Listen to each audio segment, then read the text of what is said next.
Nós, como igreja, terminamos há uns 2 domingos atrás uma série, foi nossa primeira série de 2015, foi a série chamada Identidade Vivendo de Propósito. Quantos de vocês estavam para aquelas mensagens de identidade vivendo de propósito? A maneira como você se entende ou como você começa a ter a percepção daquilo da tua nova identidade em Cristo, começa quando você crê. Não começa com tuas boas obras. Essa é a boa notícia do Evangelho. Não tem nada a ver com tuas boas obras, mas sim tem a ver com a tua fé na graça de Cristo. E uma vez que você crê, você se torna, obviamente, um crente.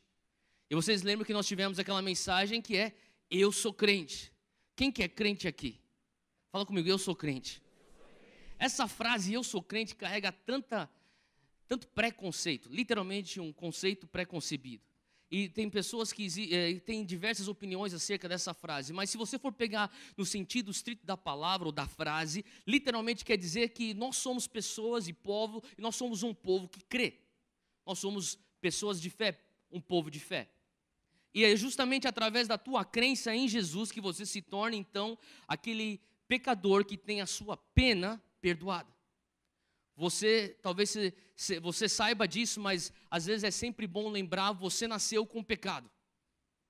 Os humanistas, eles vão dizer para você que não, você no teu fundo, na tua origem, lá na tua essência, você é bom. Mas a palavra de Deus não nos ensina assim. A palavra de Deus fala que nós, por conta do erro de Adão, por conta da transgressão de Adão e Eva, então se insere então na linhagem da humanidade o pecado original. E você já nasce com o pecado original, em outras palavras, você já nasce com morte no teu espírito, mas quando você crê em Jesus, a tua pena da morte ou a pena do pecado na tua vida é perdoado. Então você passa de pecador para um pecador perdoado. Mas graças a Deus você não para aí. A tua identidade não é num pecador perdoado. Na verdade, a tua identidade, ela continua se desenvolvendo enquanto você começa a crescer no teu espírito, na nova criatura que Jesus pagou para você ser, e você se torna, então, um santo justificado e não mais um pecador perdoado. E, infelizmente, muitas pessoas que estão no Evangelho, estão na família do nosso Deus, tendo Jesus como nosso irmão mais velho, vivemos as nossas vidas aqui, nossa fé, o nosso cristianismo aqui na terra, com a mentalidade que eu devo algo para Deus, eu devo algo para Deus. E eu estou aqui para falar para você que Deus já quitou tua dívida. Você não deve nada para Ele. Eu não sei se você já deveu dinheiro, mas deve ser muito horrível você viver a tua vida saindo na rua sabendo que você deve dinheiro para algumas pessoas e você pode, em qualquer momento, esbarrar nessas pessoas.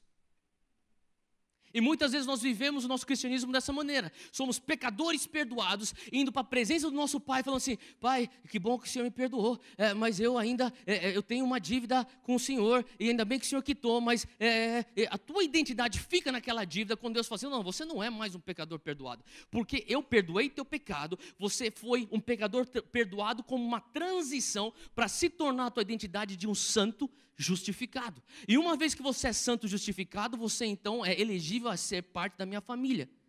E se você é parte da família de Deus, você é filho, filha de Deus. Amém? Deixa eu falar uma coisa para você, não tem título mais alto, mais almejado, mais honroso do que você ser filho. O maior título no reino dos céus não é você ser um apóstolo, não é você ser um bispo, não é você ser o papa, é você ser filho. Quando você entra na plenitude do que significa ser filho de Deus, você alcançou o cume. Isso sim é o máximo. E Deus fala assim: eu te perdoo para te santificar, te fazer um santo justificado, para que você consiga viver a plenitude daquilo que eu te paguei para você ter. E aquilo que eu paguei para você ter é filiação. E uma vez que você é filho de Deus, Deus não para aí. Ele fala: você vai continuar sendo um filho, mas um filho, ele tem direito à herança. Você é herdeiro. E não só herdeiro, mas você vai ser herdeiro com Jesus. Co-herdeiro com Cristo. E outro dia eu estava pensando, faz já uma semana atrás, eu estava lendo um texto e eu comecei a meditar numa verdade que eu nunca tinha percebido, e na verdade eu nem preguei quando nós estávamos falando sobre a série de identidade. Eu comecei a meditar, sabe por que nós somos co-herdeiros de Cristo? Ou melhor, co-herdeiros com Cristo?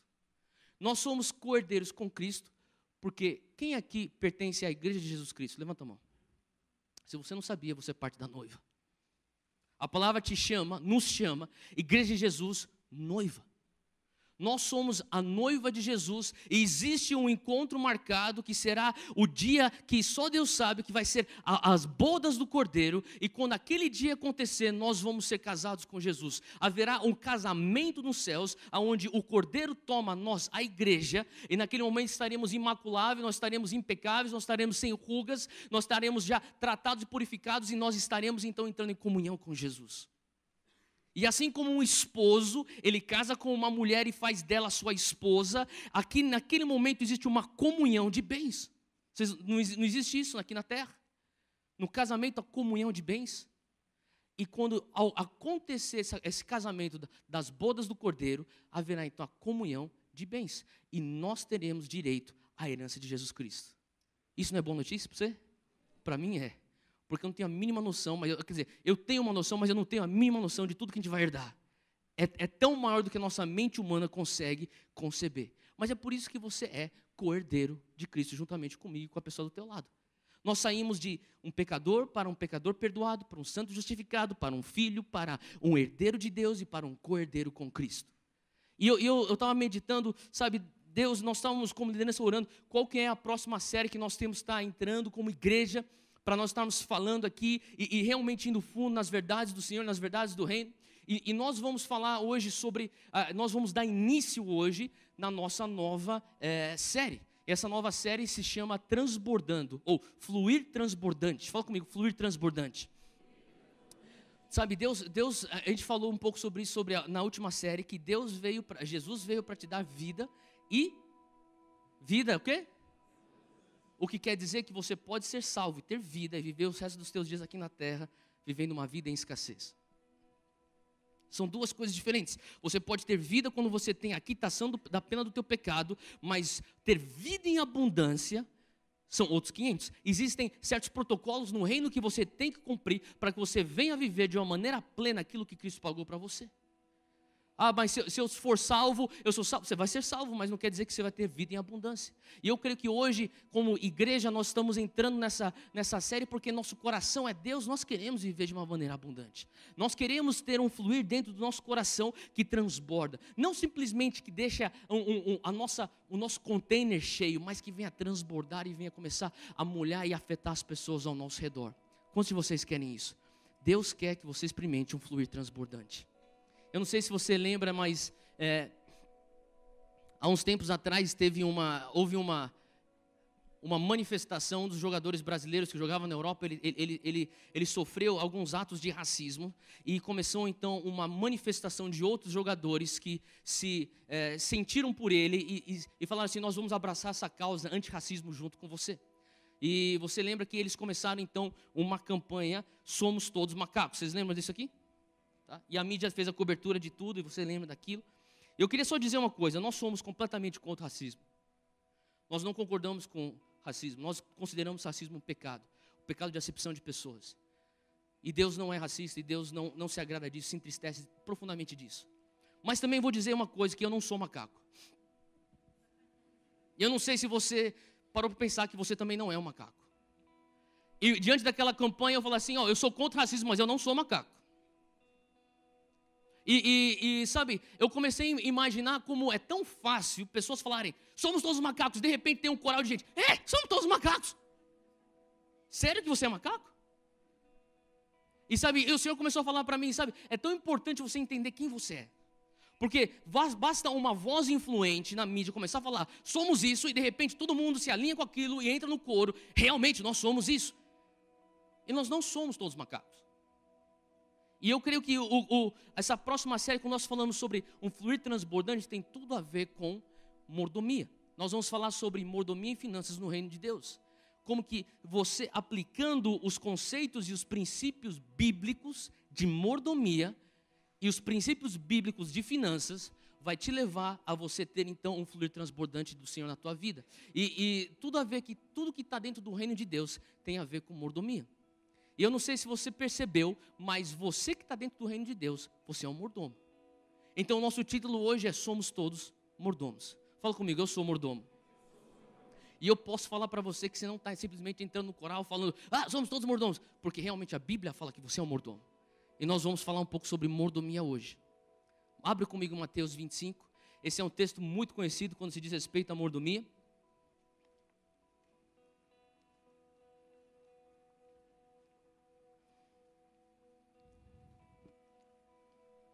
Mateus 25. Começando falando que mordomia é um princípio do reino de Deus.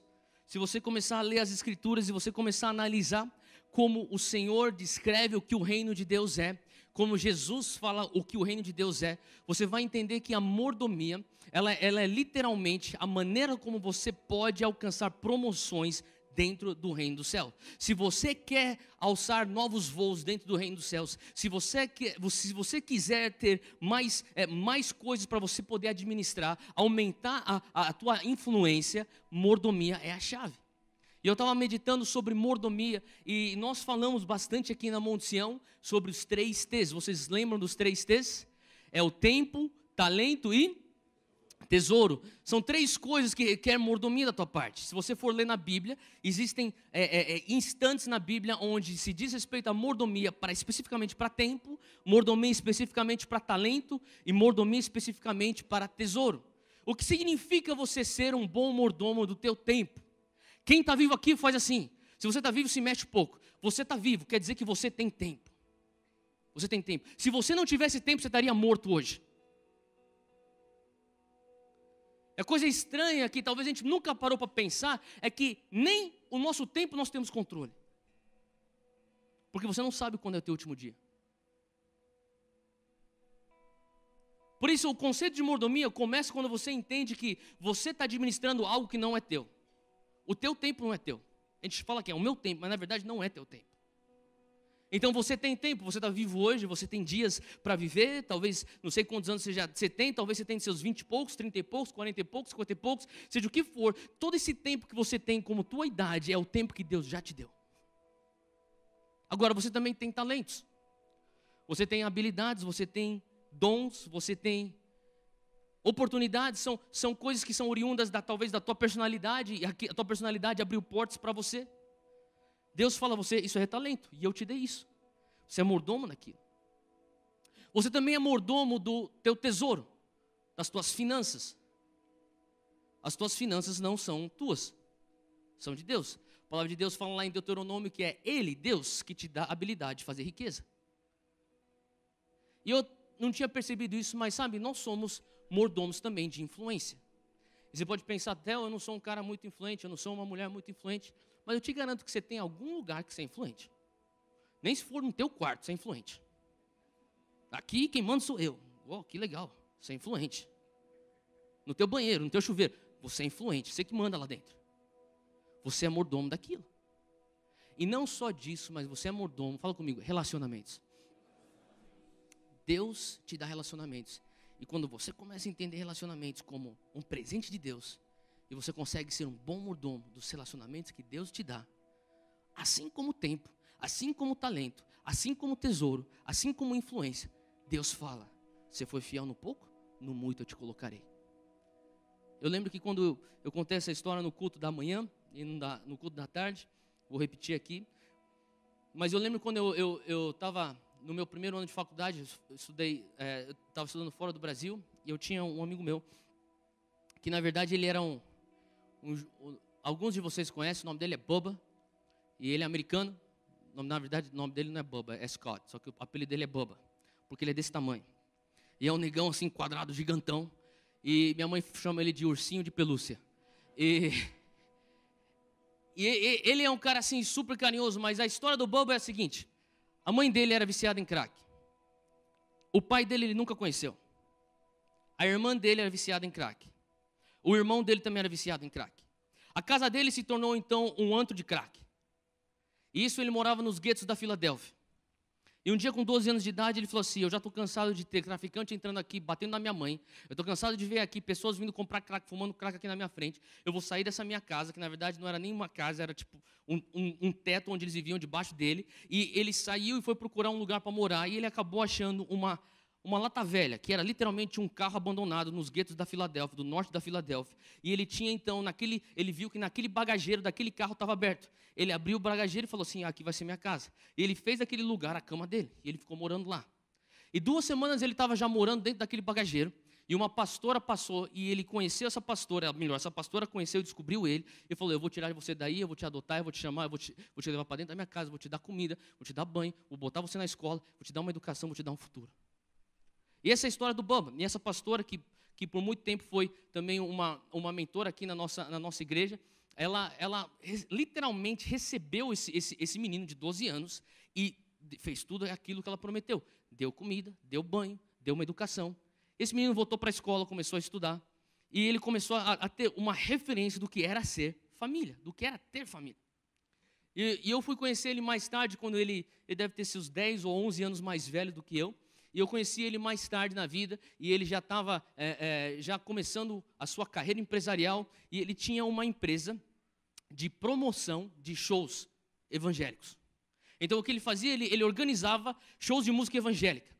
Ele fazia toda essa, ele organizava diversos shows ao redor do Nordeste dos Estados Unidos. E uma vez, eu estudava perto da igreja onde ele era um dos pastores de jovens lá. E minha mãe sempre falava para mim, quando você tiver a oportunidade, você tem que ir lá para a igreja do Bubba. Vai lá e fica com ele esse final de semana. Ele falou que você pode ficar lá na casa dele. Ele era pastor de jovens e ele me recebia. Ele se tornou, até hoje, ele é que nem um irmão mais velho. Ele foi um dos meus padrinhos de casamento.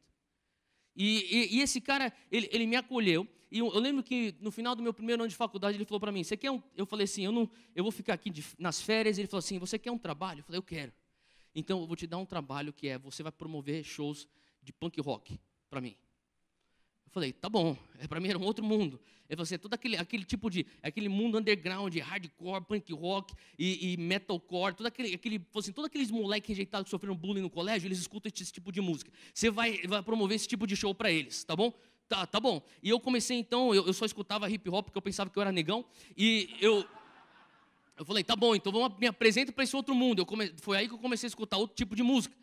E daí eu falei assim, tá bom, então é isso que eu tenho que fazer. E ele falou assim para mim, então você vai e começa a promover shows pequenos, tipo de 100, 200 pessoas, só isso. Tá bom, e eu comecei a fazer aqueles showzinhos pequenininhos. E eu lembro que eu fui para uma vez, eu promovi um negócio, e todo mundo me olhava meio estranho, porque eu não me encaixava naquele perfil daquele povo. E uma vez eu voltei para casa, e eu estava morando com ele, na casa dele, e ele falou assim para mim, é o seguinte, eu vou te dar uma tarefa. E se você fizer essa tarefa, você vai ser bem sucedido. Você vai ser daqui, se você fizer essa tarefa fielmente, até o final dessas férias, que seriam 3 meses, você vai ser o cara que vai estar no topo desse jogo todo. Eu falei, tá bom, o que eu tenho que fazer? Você vai ter que ir para esse show que você está promovendo, e você tem que começar a conhecer pessoas. Ele falou uma coisa para mim que eu nunca tinha percebido. Eu tinha 19 anos e ele falou isso para mim. Não tem nada a ver com o que você sabe. Tem tudo a ver com quem você conhece. Eu falei, é? Você não precisa saber nada, você só tem que conhecer a pessoa certa. Tá bom, o que eu faço então? Você vai para esse show, você vai começar a procurar quem que é o empresário dessa banda. Você vai começar a falar quem que é o promotor desse show. Você vai perguntar quem que é o guitarrista dessa banda. Você vai começar a falar assim, quem que é o cara que desenha as camisetas para essa banda. Você vai conhecer todo mundo, você vai começar a guardar o nome dessas pessoas na tua cabeça e você vai começar a desenvolver teu pool de relacionamentos. Tá bom. Então, eu voltava daqueles shows e ele falava para mim assim, dá esse papel com a caneta, escreve para mim os nomes das pessoas. Esse fulano aqui é da tal banda. Esse cara aqui trabalha para tal gravadora. Esse cara aqui trabalha para aquela distribuidora. Esse aqui trabalha para aquela fornecedora. Esse aqui promoveu aquele show. E eu comecei a escrever. Ele falou assim, tudo bem, agora você vai memorizar o nome dessas pessoas. Tá bom. Semana que vem vai ter um outro show lá, naquela outra cidadezinha lá. E você vai conhecer mais gente. E provavelmente você vai ver essas mesmas pessoas. O que você vai fazer? Você vai olhar para essas pessoas e falar assim, ei, Robert, tudo bem, cara? Como é que tá a banda tal? E você vai memorizar isso, tudo bem? Tá bom. Faz isso. E ele começou a me ensinar a me infiltrar e fazer meu network. E eu comecei, sem perceber, entender o princípio de ser um bom mordomo de relacionamentos. Ele falou uma coisa para mim que eu nunca esqueci. Ele falou assim, você não precisa ser amigo das pessoas porque você tem um interesse. Simplesmente seja gente boa. Ele falava assim para mim, be nice. Em inglês é, seja gentil, seja legal. Se você for gentil, se você for legal, você vai ficar abismado de quantas portas vão começar a abrir para você.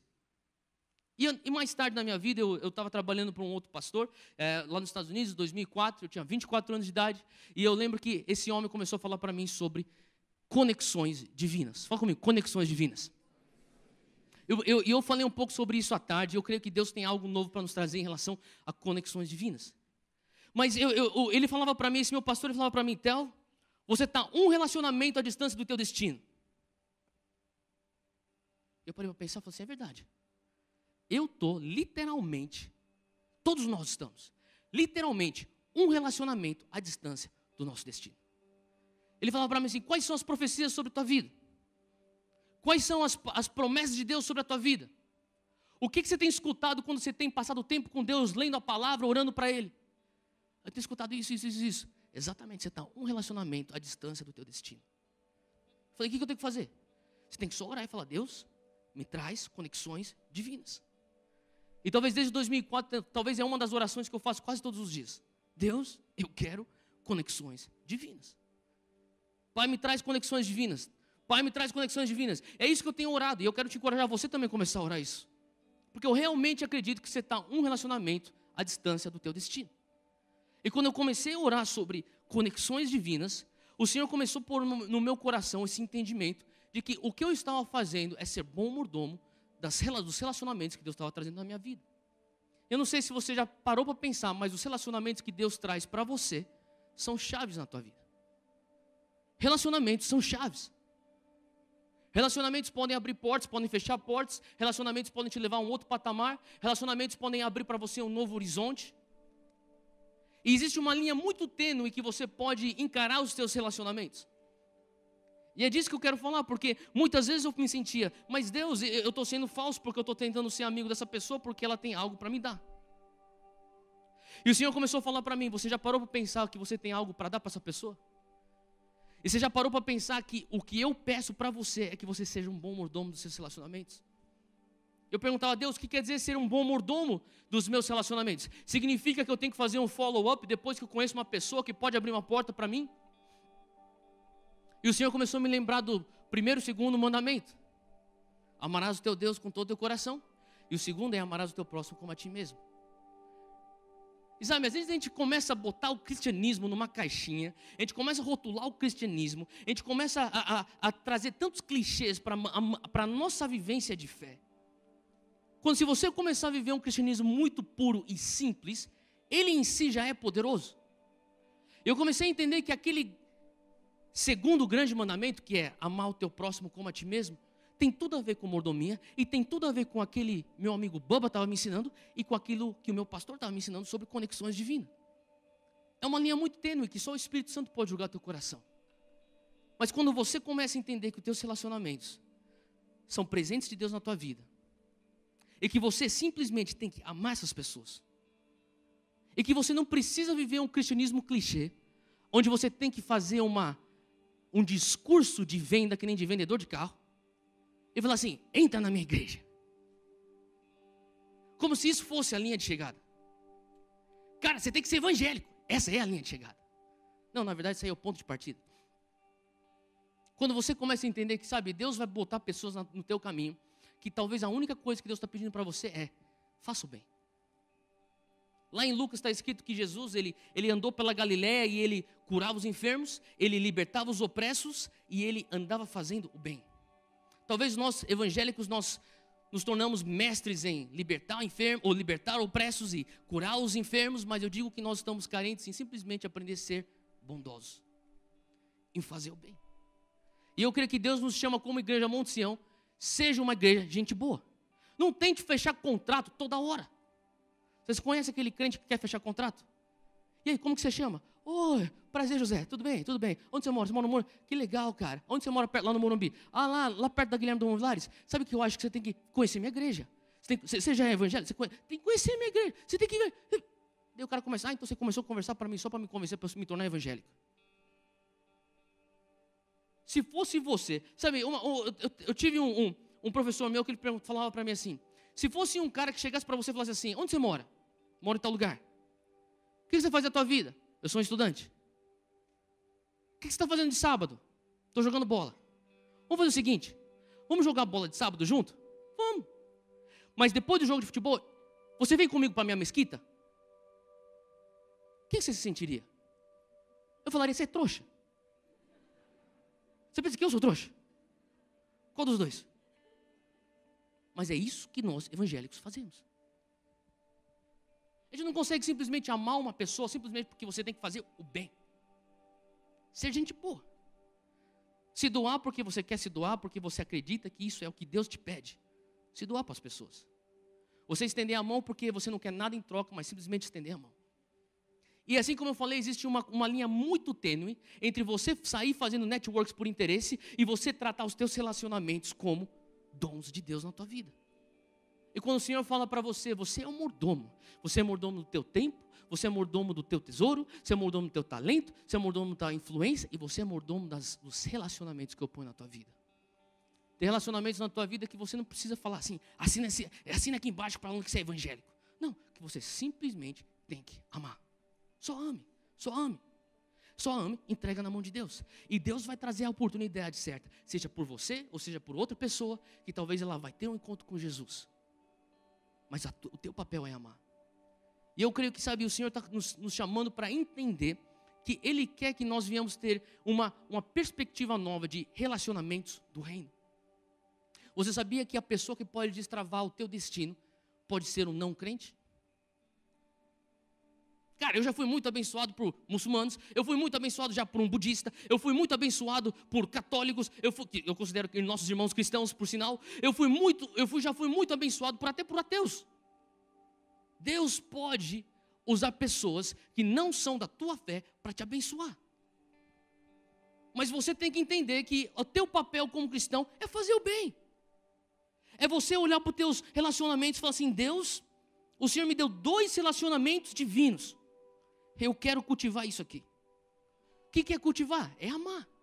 O que é cultivar? É fazer o bem. O que é cultivar? Não é manipulá-los para dentro da minha igreja. Se tiver que eles vierem, se for para eles virem para a minha igreja, Deus vai fazer uma maneira e Deus vai falar com eles. Eu fiquei muito feliz ontem porque a minha esposa fez um café da manhã e tiveram algumas pessoas que ela convidou para ir lá em casa. E eu nem sabia que viria então uma amiga dela, da época do colégio dela, que não é cristã. E a amiga dela chegou lá em casa, e ela começou a conversar com as pessoas, estava com o namorado dela. E eu lembrei que Deus tem falado para mim, faça o bem. Eu falei para ele, chega aí, vamos assistir o jogo do Bayern. Estava se passando o jogo de futebol do Bayern, a gente ficou sentado lá conversando, assistindo o jogo do Bayern. E eu sei que elas ficaram conversando com essa amiga dela, e de repente eu tive que sair, e mais tarde eu estava fazendo umas outras coisas, e minha esposa me mandou uma mensagem de texto. Ela falou assim, ela mandou um print screen, sabe o que é print screen, né? Os que são mais velhos, deixa eu explicar aqui o print screen. Aparece um negócio na tua tela, você aperta 2 botões, daí aquele lá tira uma foto da tua tela, você pode mandar esse arquivo para quem você quiser por mensagem, tá bom? Isso é um print screen. Então, ela mandou um print screen de uma conversa que ela estava tendo com essa amiga, e essa amiga falou assim, Júnior, eu nem percebi que todo o povo que está na tua casa é da tua igreja. E a Júnior falou assim, sim. Ela falou assim, eu preciso de ajuda. O que você precisa? Eu preciso conhecer Jesus. Você consegue me ajudar? Eu estou atrás de espiritualidade. Eu preciso me aproximar de espiritualidade. Você consegue me ajudar? A Júlia falou, sim, eu consigo te ajudar. É tão simples assim. Ser gente boa. É oferecer. Você quer tomar um café aqui? É oferecer. Vamos sair para conversar. Eu creio que isso faz parte da maneira como nós entendemos ser bons mordomos de relacionamento. E quando a palavra de Deus fala sobre mordomia, ela está falando tanto de relacionamentos, como o teu tempo, como o teu dinheiro, como tua influência, como o teu talento. E eu queria que você olhasse aqui no capítulo 25 de Mateus, porque esse capítulo é chave para relacionamentos. Fala assim, porque, versículo 14, Mateus 25, 14. Fala assim, porque isto é também, e toda vez que você vê esse tipo de frase, porque isto é também como, quer dizer que Jesus está tentando trazer para as pessoas que estão escutando, Ele está tentando trazer algo que é do mundo invisível para o mundo visível. Em outras palavras, Ele está falando assim, ó, o que vale mesmo é o que acontece no mundo invisível. E o que acontece no mundo invisível é manifesto no visível. O que acontece no espiritual é manifesto no terreno. Então Ele fala assim, ó, deixa eu te explicar, já que você não está entendendo nada de mordomia, já que vai ser difícil você entender os princípios do reino de Deus de mordomia, eu vou te contar uma parábola. E essa parábola é como também, 14, um homem que, partindo para fora da terra, chamou os seus servos, entregou-lhes os seus bens. A um ele deu 5 talentos, a outro ele deu 2 talentos. E só para você saber, um talento quer dizer o salário de um ano de um trabalhador comum na Palestina naquela época. Então, é bastante dinheiro aqui, o que recebeu 5, 2, e mesmo para o que recebeu 1. E ele deu a cada um, sublinha aí comigo aí, segundo a sua capacidade. E ausentou-se logo para longe.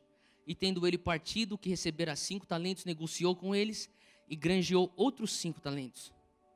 Da mesma sorte que recebera 2, granjeou também outros 2 talentos. Mas o que recebera 1 foi, cavou na terra, escondeu o dinheiro do seu senhor. E muito tempo depois, voltou o senhor daqueles servos para ajustar contas com eles. Então aproximou-se que recebera 5 talentos e trouxe-lhe outros 5 talentos, dizendo: Senhor, entregaste-me 5 talentos, eis aqui outros 5 talentos que ganhei com eles.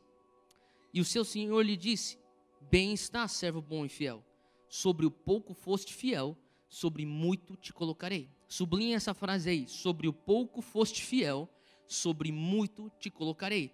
Isso aí é a lei da fidelidade em prática na mordomia.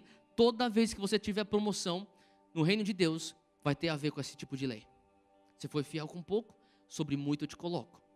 Daí ele continua: entra no gozo do teu Senhor, ou entra para a alegria do teu Senhor. 22. E chegando também o que tinha recebido 2 talentos, disse: Senhor, entregaste-me 2 talentos, eis que com eles ganhei outros 2 talentos.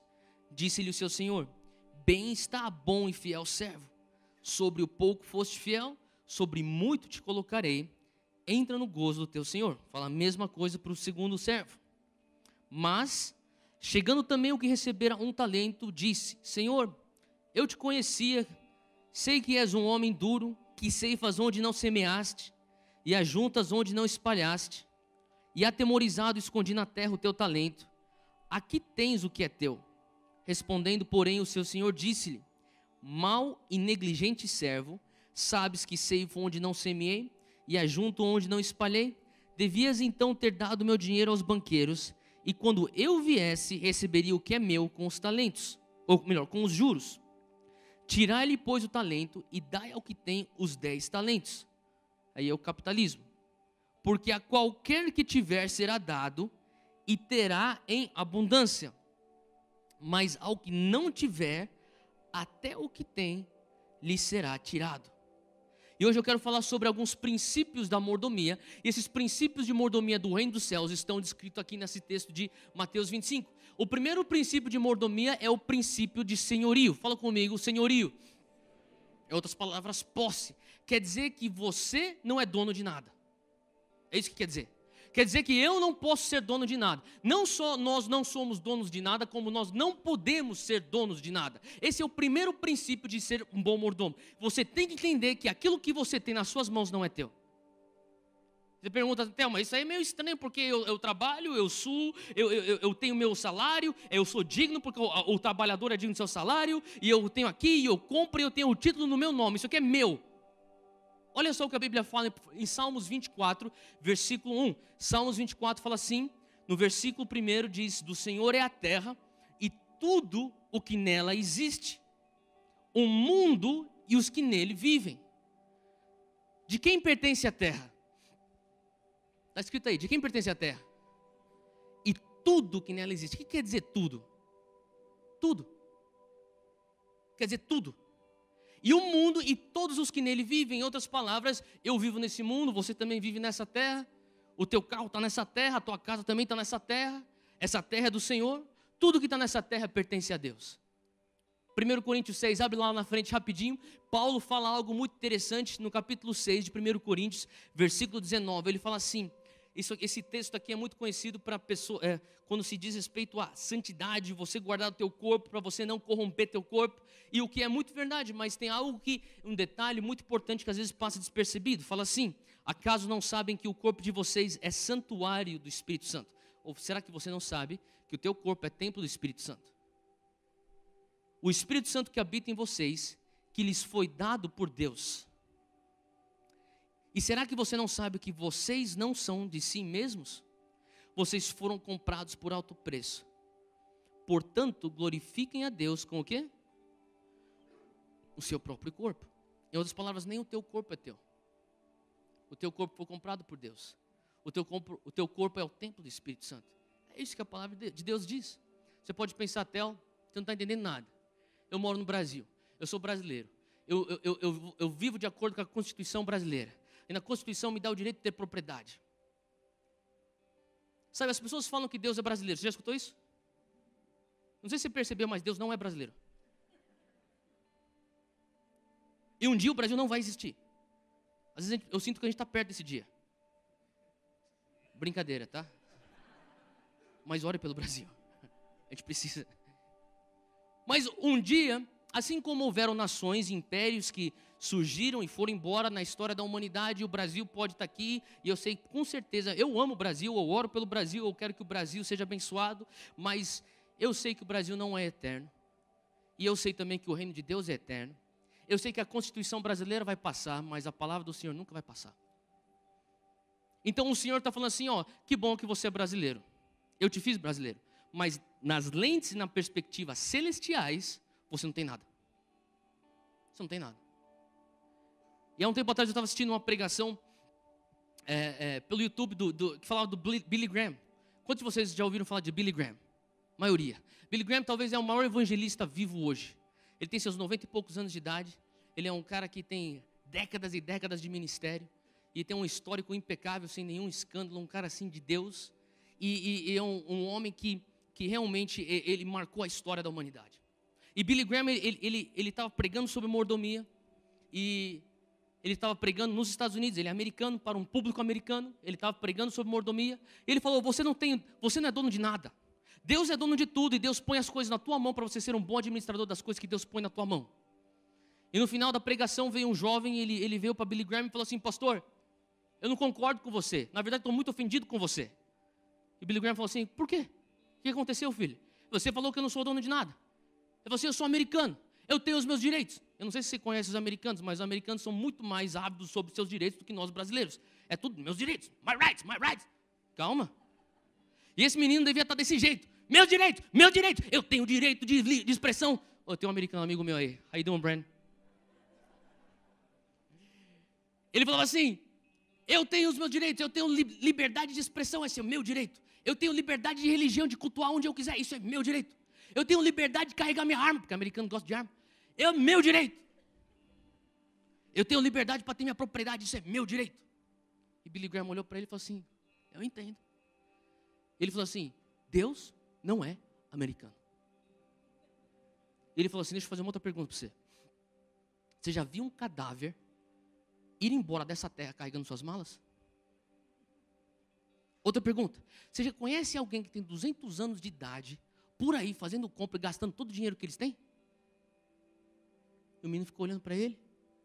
Falou assim, você pensa que você tem direito? Você pensa que você é dono de alguma coisa? Se você for dono de alguma coisa, prova-me, levando embora tudo que você tem, quando você morrer. Se você não consegue levar, então quer dizer que não é teu. E aquele menino ficou olhando para a cara de Billy Graham, eu creio que ele entendeu. E a realidade, sabe, quando eu estava escutando essa mensagem, como Deus me confrontasse, o Espírito Santo me confrontava, ele falava assim, teu carro não é teu, o apartamento que você mora não é teu, o ministério que você lidera não é teu, tua esposa não é tua. Oh Deus, como assim? E Deus falou assim, eu dei a tua esposa para você cuidar para mim. Os filhos que você ainda nem tem, que você vai ter, não são teus, são meus. E você vai ser aquele administrador desses filhos. E Deus começou a falar comigo sobre o fato que Ele me fez um mordomo.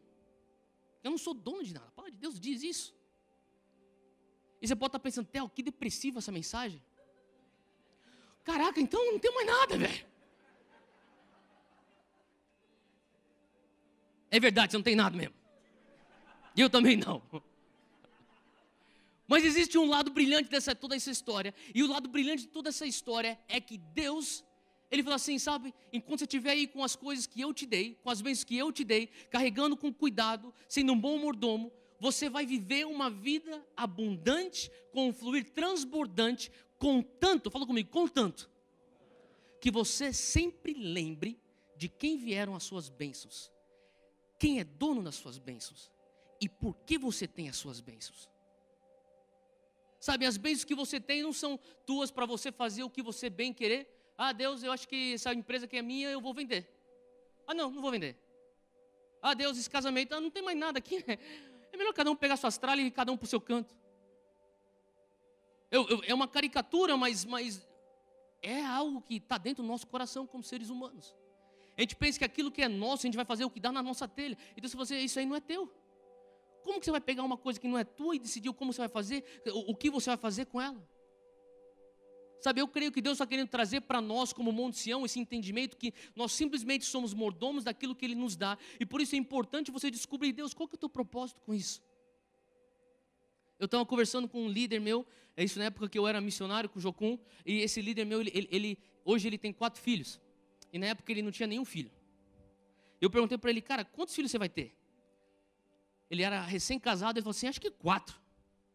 Falei, caraca, 4 filhos? Falei, haja dinheiro, né, cara, para 4 filhos? Ele falou assim, sim, haja dinheiro. E isso não vai ser problema. Falei, mano, você é missionário com o Jocum, velho. Como que não vai ser problema, velho? O Jocum é a única missão no mundo que eles falam assim, ó, você é chamado? Então você é chamado para ser missionário? Então beleza, te vira. Vocês vão me ajudar com o sustento? Não, você se vira. Se você é realmente chamado, Deus vai prover para você. Senão, você se vira. E era assim que foi, tipo, a nossa cultura de Jocum é essa. E eu falo porque eu fui jocumeiro. E eu amo Jocum.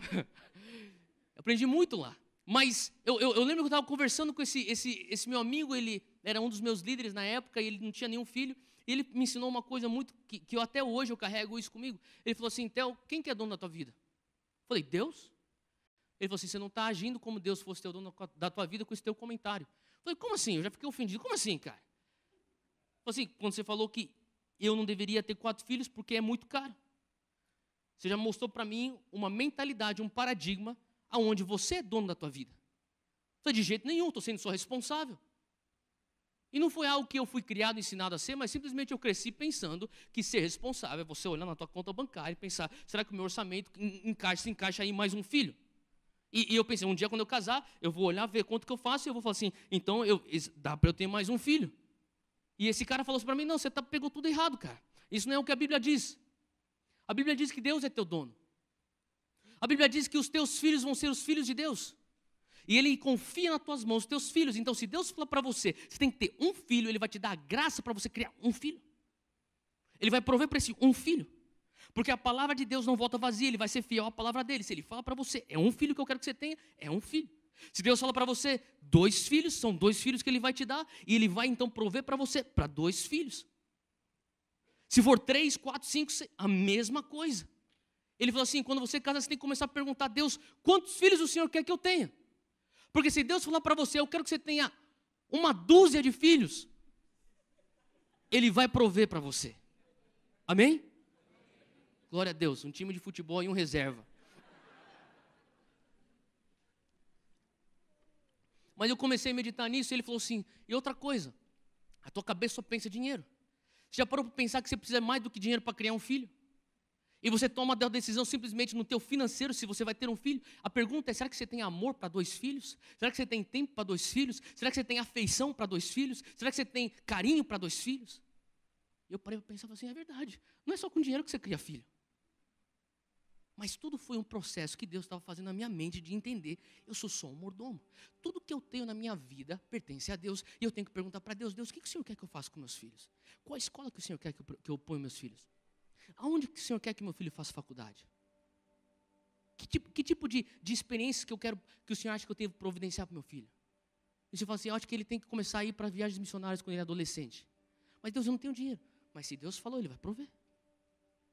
Se Deus falou, é assim que você deve então tratar tudo aquilo que você tem. Deus, o que eu faço com o meu carro?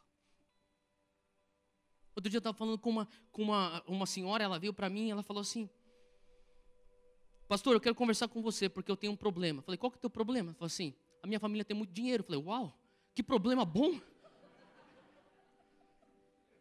Ela falou assim, não, na verdade é que a gente herdou uma herança e é muito dinheiro. Só que essa herança está trazendo problema para a nossa família. Porque eu tenho algumas pessoas dentro da minha família que elas são muito rápidas para dar dinheiro. Então existem pessoas necessitadas que nós conhecemos e nós falamos, aqui dinheiro, aqui dinheiro. Eu falei assim, normalmente o problema é o oposto, é pessoas que não querem dar nada, que são reguladas demais, são pão duras. E mesquinhas demais, eu falei assim, não, nosso problema é o oposto. Eu falei assim, então na verdade o que você está passando é o mesmo problema. Mas como que é o mesmo problema? Nós somos muito generosos. E eu falei, deixa eu explicar uma coisa.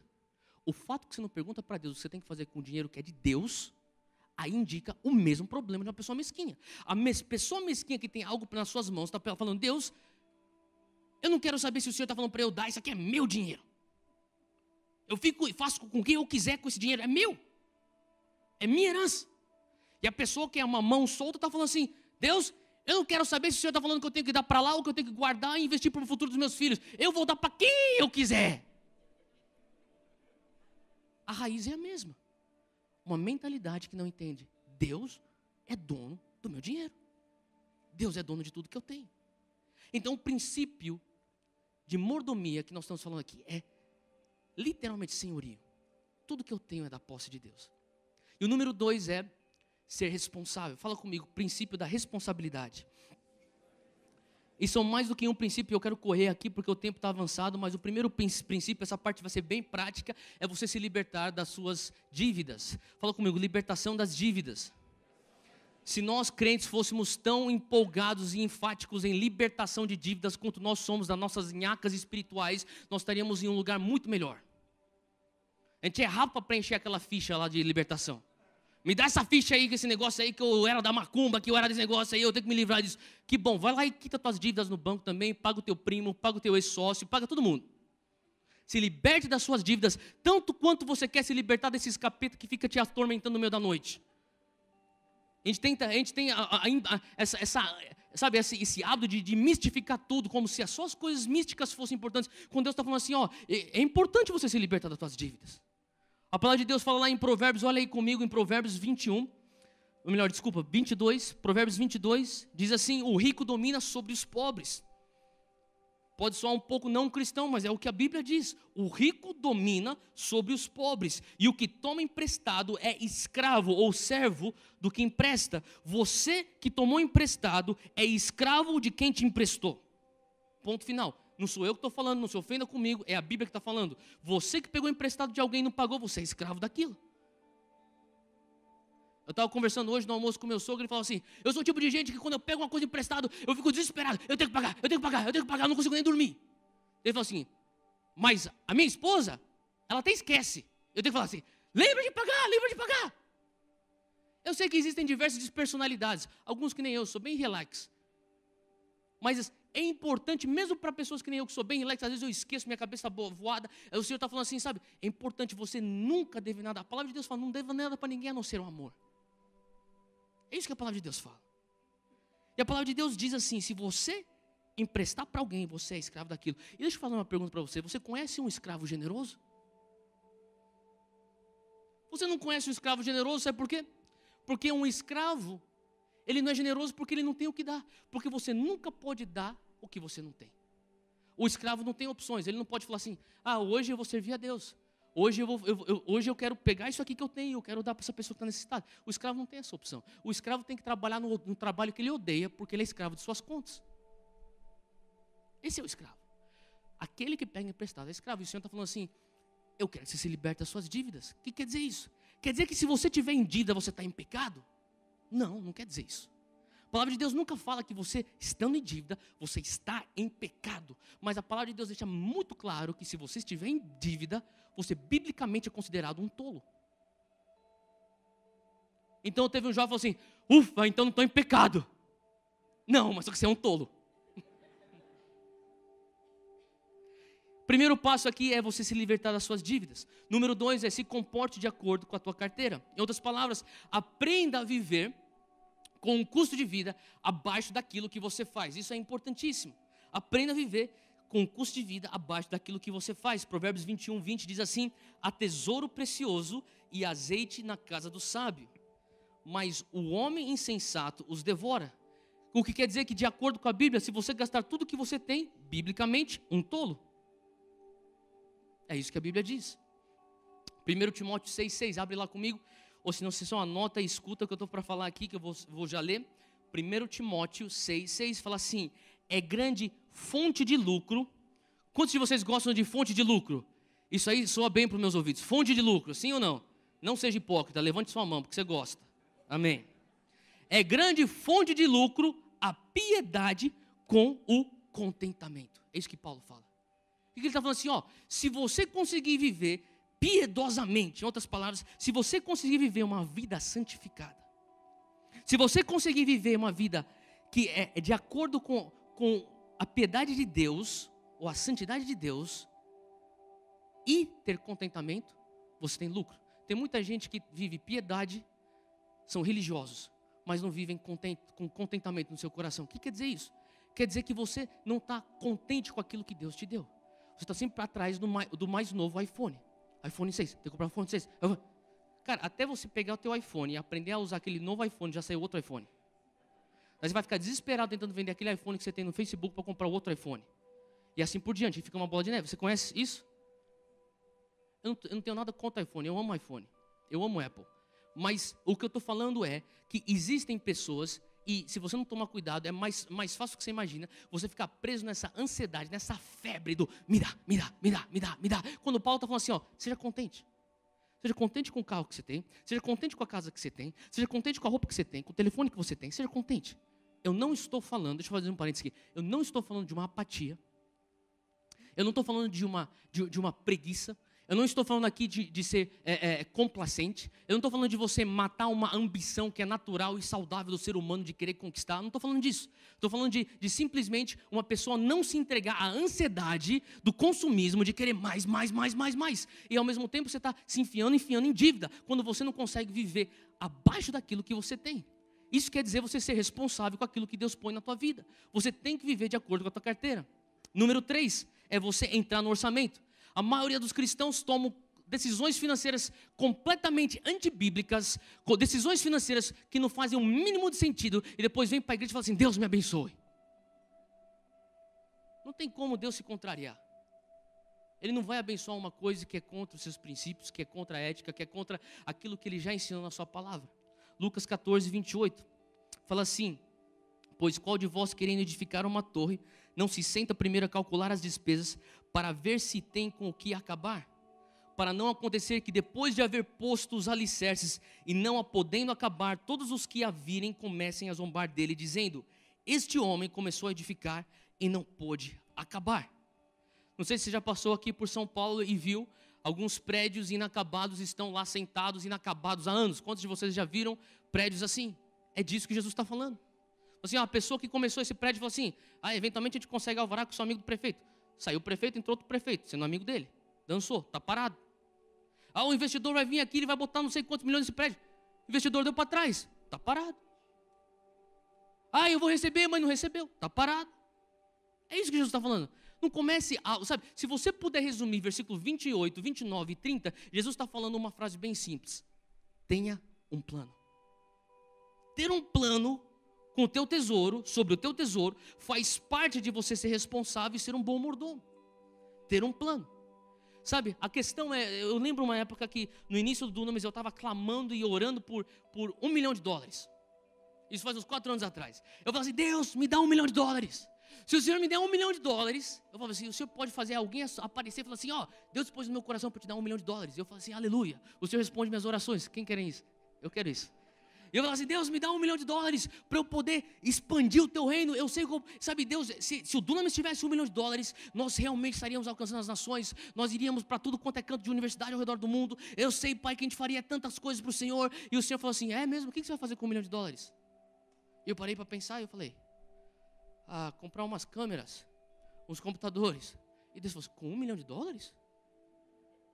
Você não precisa de $1 milhão para fazer vídeo Dunamis. Você tem que ter uma visão maior do que isso para você ter $1 milhão. E daí eu lembrei que um amigo meu, pastor, disse, ele falou assim, aonde há visão, há provisão. E ali o Espírito Santo me convenceu, falou assim, sabe qual que é o teu problema? Você não tem uma visão de $1 milhão. Eu falei assim, Deus, então deixa eu começar a trabalhar na minha cabeça uma visão de $1 milhão para eu poder ter $1 milhão. E o Senhor falou assim, não é isso. A visão vem com a maturidade para saber lidar com $1 milhão. E você ainda tem que desenvolver essa maturidade. Sabe, eu vou falar uma coisa que Deus é um pai que te ama tanto. Quantos de vocês creem nisso? Ele te ama tanto, tanto, tanto, tanto, que Ele retém bênçãos de você para não te ferir. Quando Ele olha para você e fala assim, sabe, eu quero liberar milhões para você, ou eu quero liberar essa oportunidade para você, eu quero liberar essa conexão para você, mas se eu liberar essa conexão agora na tua vida, esses fundos para você nesse momento, se eu abrir essa porta para você nesse momento, a tua maturidade não vai conseguir conter isso, e o dom que eu te dou, o presente que eu estou te dando, vai fazer você se afastar de mim. Então eu vou reter e esperar você amadurecer.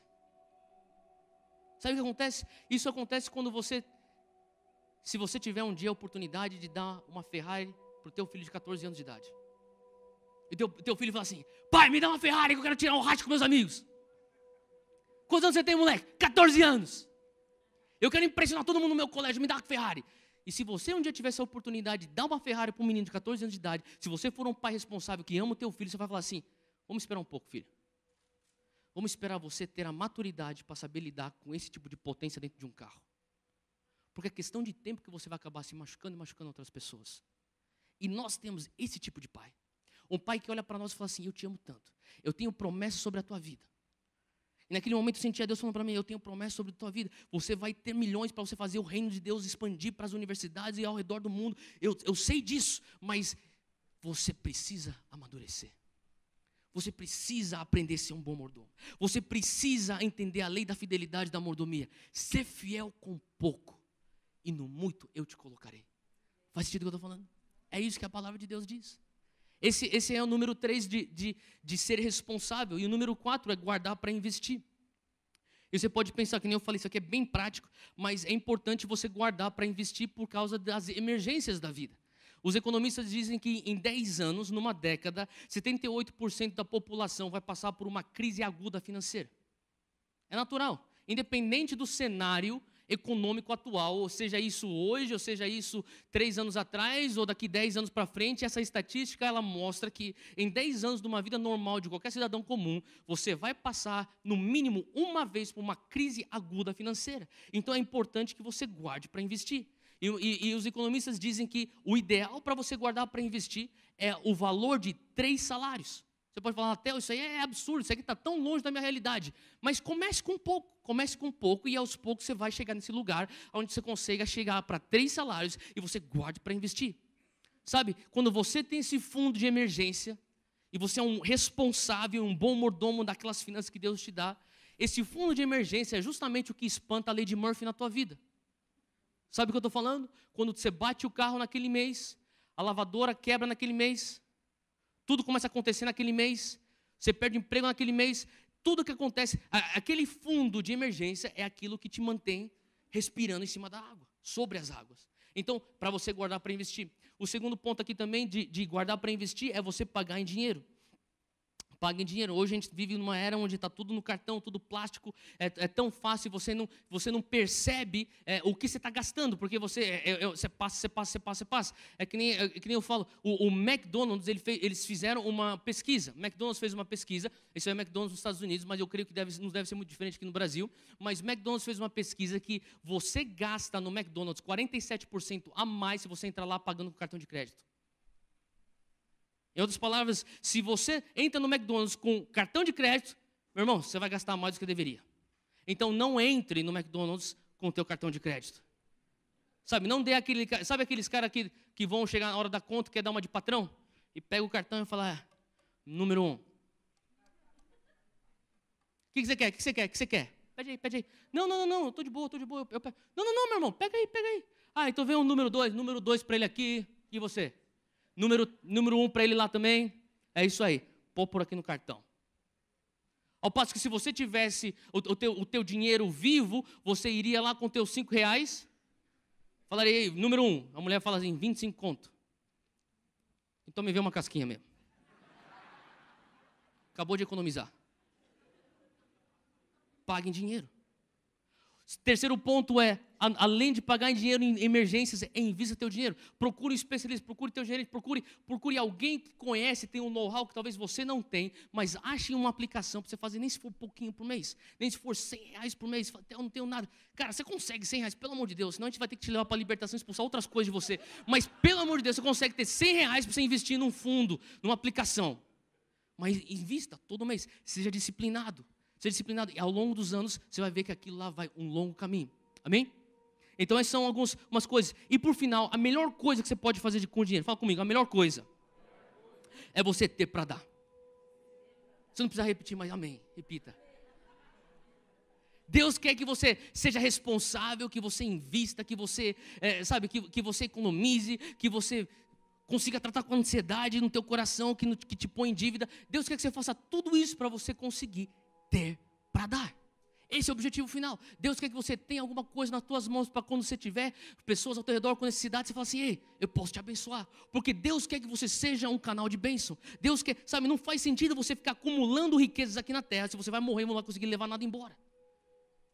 A única coisa que faz sentido você acumular riquezas aqui na terra é se você for ser generoso com as suas riquezas. Se você for para expandir a causa do reino de Deus. Se você for para expandir e promover o evangelho de Jesus Cristo. Aí sim faz sentido você ter para dar.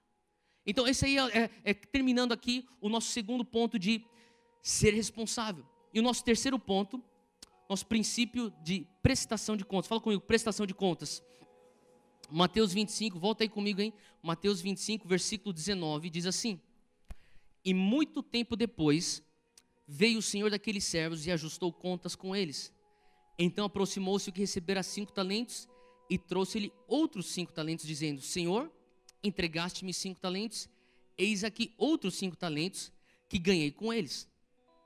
Versículo 21 diz assim: E o seu senhor lhe disse: Bem está, servo bom e fiel, sobre o pouco foste fiel, sobre muito eu te colocarei. O que está acontecendo aqui? Aquele senhor, ele foi embora, talvez ele ficou longe uma semana, talvez um ano, talvez uma década, mas eventualmente ele volta e ele fala assim: vamos prestar contas.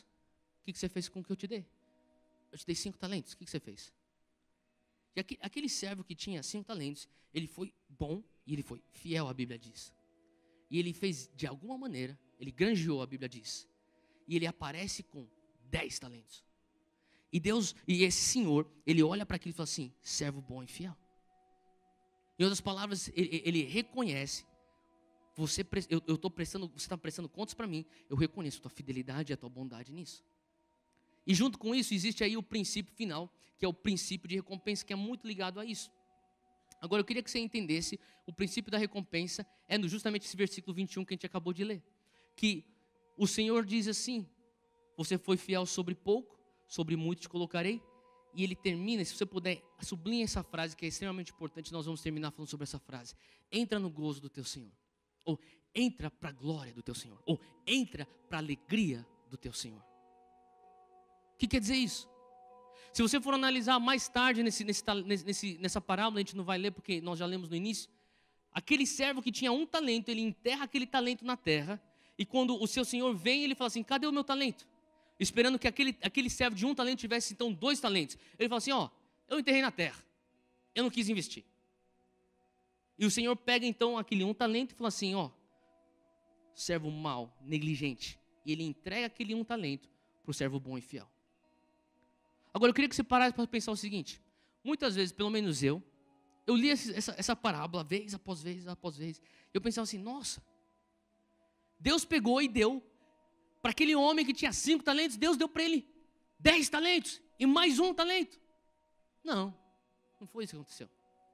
O que aconteceu foi que aquele homem com 5 talentos, ele, através da sua fidelidade, através da sua bondade, ele multiplicou para 10. A única coisa que ele ganhou de graça foi aquele 1 talento negligente.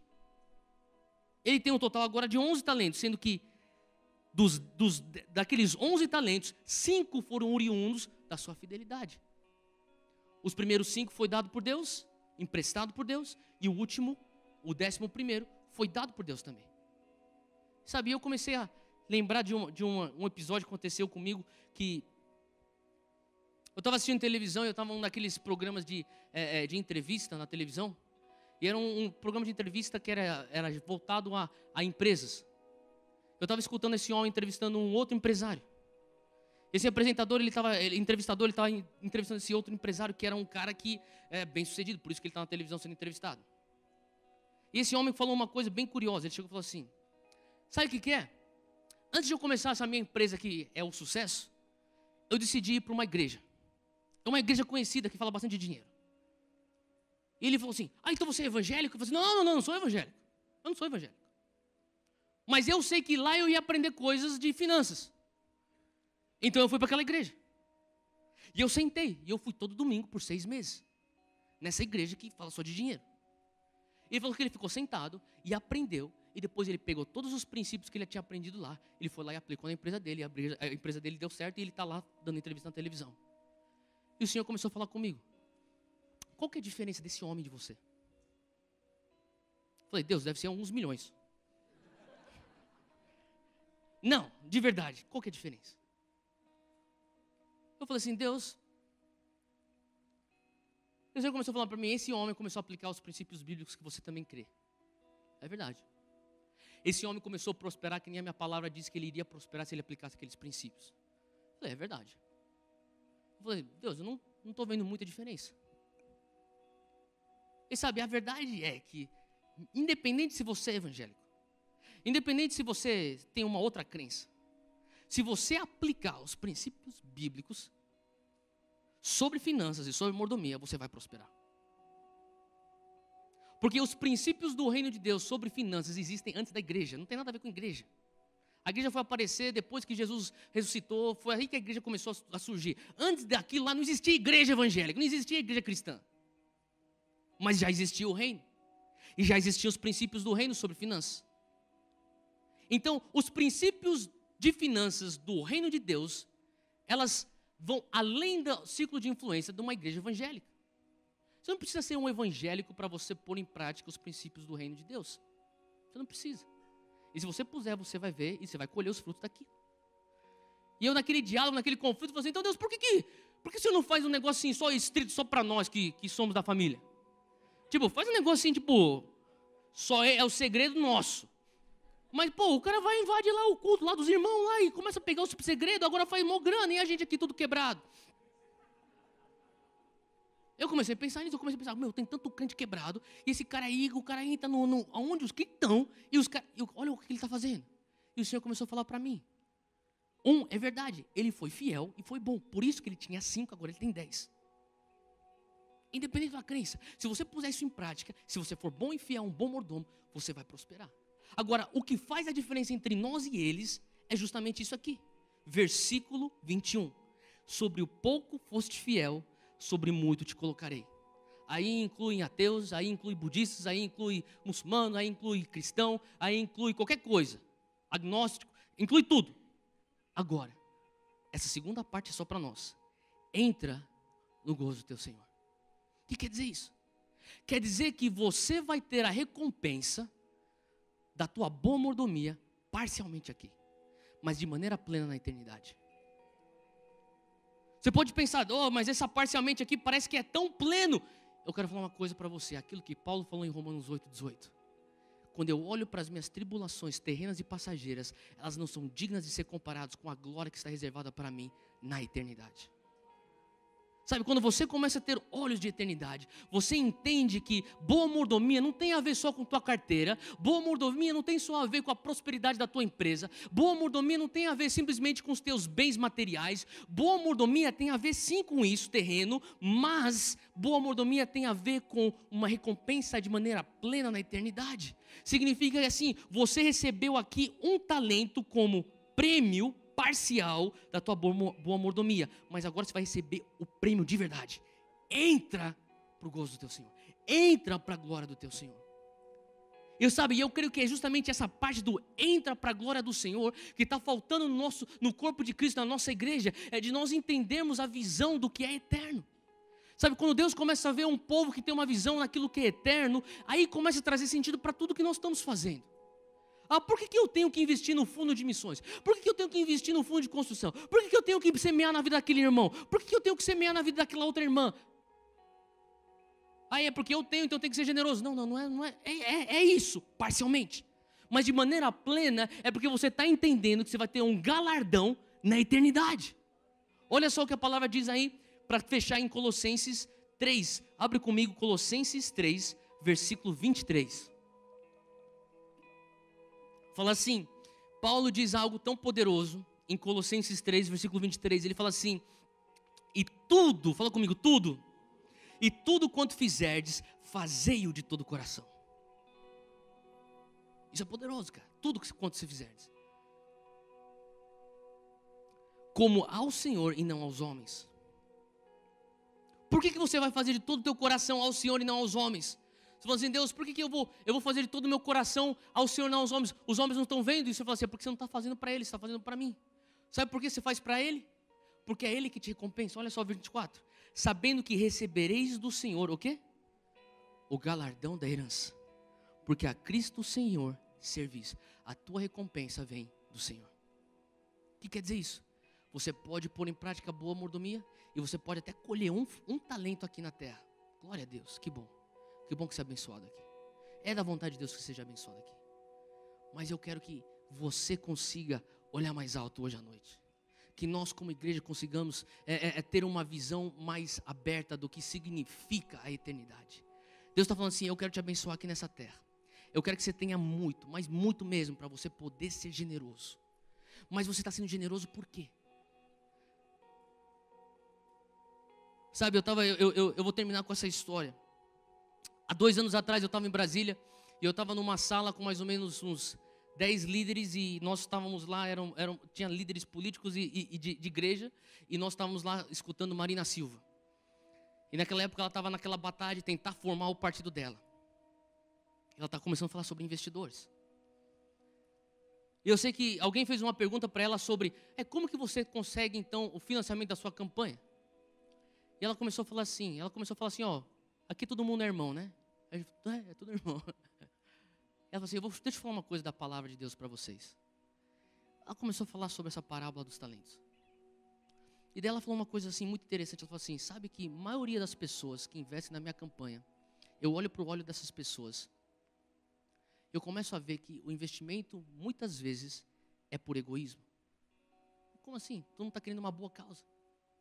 Ela falou assim, sabe, quando as pessoas não conhecem que Deus é dono de tudo, elas carregam um certo sentimento de culpa de ter muito. E às vezes uma oportunidade de caridade é um alívio de sua própria consciência. E ela está falando assim, nós temos que dar, e eu quero pessoas que vão financiar minha campanha por conta da minha causa, do meu propósito. E ela já entrou então na questão da visão dela. Mas só aquela frasezinha, aquela parte daquela frase dela me marcou. E o Senhor começou a falar para mim, você quer ser generoso por quê? Para desencargo da tua consciência? Para você falar assim, Deus, o Senhor me abençoou tanto e eu me sinto tão culpado por ser tão rico assim, então eu tenho que dar alguma coisa, né? Afinal de contas, eu sei que o Senhor é dono de tudo, afinal de contas, eu sei que não é à toa que eu estou dessa maneira, eu não posso negar que a tua mão está nisso, então deixa eu ser generoso. Isso é bom, mas isso não é excelente. O excelente é você entender que no final de você pôr em prática a tua mordomia, ele fala assim, entra para a minha alegria, entra para o meu gozo, entra para a minha glória. Que quer dizer o quê? Existe uma razão maior do que isso. Não é só para você se ter um desencargo na tua consciência, não é só para você bater no peito e falar assim, eu sou generoso, eu faço caridade, não é por isso. É porque você entendeu o valor do reino eterno. É porque você entendeu que o reino de Deus nunca vai acabar. É porque você entendeu que as glórias do reino de Deus são maiores do que os ouros dessa terra. Quando você entende isso, aí tem uma razão por trás da tua generosidade. Faz sentido o que eu estou falando? Deus não quer que você seja generoso simplesmente para você ter um desencargo e você falar assim, eu fiz minha boa dádiva do dia. Não. Isso no fundo é egoísmo. É teu desencargo de consciência. Deus te chama para um andar mais alto. Ele fala assim, entenda que se você fizer tudo, de todo o teu coração você faz para Deus que te recompensa. E você está fazendo pela causa de Deus. E hoje a minha oração é que nós viemos entender a causa de Deus.